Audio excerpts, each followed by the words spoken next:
সাম্প্রতিক সহিংসতায় আহতদের গেল দুদিন ধরে খোঁজখবর নিতে রাজধানীর হাসপাতালগুলোতে সশরীরে যাচ্ছেন প্রধানমন্ত্রী শেখ হাসিনা। সেই ধারাবাহিকতায় রোববার সকালে গণভবনে প্রধানমন্ত্রী শেখ হাসিনার সাথে সাক্ষাৎ করেন সহিংসতায় নিহতদের স্বজনরা।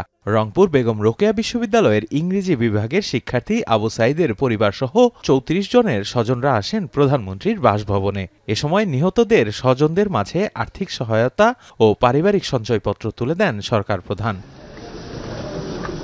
এ সময় প্রধানমন্ত্রী নিহতদের স্বজনদের সাথে কথা বলেন। তখন এক হৃদয় বিদারক পরিবেশের সৃষ্টি হয়। স্বজনরা প্রধানমন্ত্রীর সান্নিধ্যে কান্নায় ভেঙে পড়েন।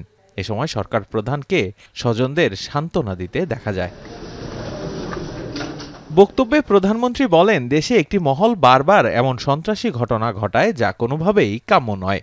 আমি তো বুঝি আপনাদের ভেতরে আমাদের প্রতিনিয়ত এই বাপ মা ভাই বউ এদের হারানোর ব্যথা নিয়ে আমাদের চলতে হয়। এমনকি লাশটাও তো দেখতে পারিনি, কাফন দাফনটাও তো করতে পারিনি, দেশেও ফিরতে পারিনি, 6 বছর আসতে দেয়নি আমাকে। তবে যখন আসছি সারা বাংলাদেশ ঘুরছি, চেয়েছি এই দেশের মানুষের জন্য একটু, কারণ আমার বাবা বলতেন দুঃখী মানুষের মুখে হাসি ফোটাও, আমি সেই চেষ্টাই করে যাচ্ছিলাম। কিন্তু এই যে বারবার যে এই ধরনের ঘটনা ঘটাবে, এই সন্ত্রাসী ঘটনা ঘটাবে, এটা তো কাম্য না।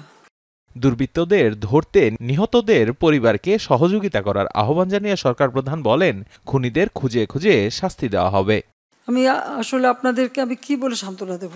আমি একটু বলবো যে আমি আপনাদের মতনই একজন, বাবা মা ভাই হারানো সেই এতিম।